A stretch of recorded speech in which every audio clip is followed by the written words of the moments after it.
নাচের প্লেগ 1518 সালের রহস্যময় ঘটনা।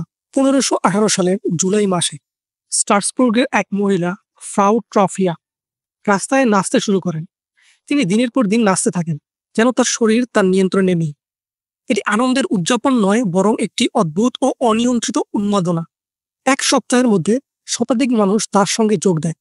মাসের শেষে 400 জনেরও বেশি মানুষ এই অদ্ভুত নৃত্যে উন্মাদনায় আক্রান্ত হয়। স্ট্রাসবুর্গের রাস্তাগুলো এক ভয়ঙ্কর প্রদর্শনীর মঞ্চে পরিণত হয়, যেখানে মানুষ ক্লান্তি ও হতাশায় ভরা অবস্থায় নাচতে থাকে। এর উপসর্গগুলো ছিল ভয়ঙ্কর। নৃত্যশিল্পীরা ঘুরতে থাকে যতক্ষণ না তারা আর দাঁড়াতে পারে। অনেকেই ক্লান্ত হয়ে পড়ে, আর কিছু আহত হয়। কিছু মানুষ শারীরিক চাপের কারণে মারা যায়। ইতিহাসবিদরা বেশ কিছু তত্ত্ব প্রস্তাব করেছেন। কিছু মনে করেন এটি একটি গণ হিস্টেরিয়া, একটি মনস্তাত্ত্বিক ঘটনা যা সময়ের চাপের দ্বারা উৎপন্ন হয়েছে। অন্যরা মনে করেন একটা বিষক্রিয়া, এটি একটি হ্যালুসিনোজেনিক ছত্রাকের ভূমিকায় থাকতে পারে। দুর্ভিক্ষ, রোগ ও সামাজিক অস্থিরতা এই ঘটনার কারণ হতে পারে। স্থানীয় কর্তৃপক্ষ একটি অদ্ভুত পদ্ধতি গ্রহণ করে। নাচ থামানোর পরিবর্তে তারা এটি উৎসাহিত করা শুরু করে।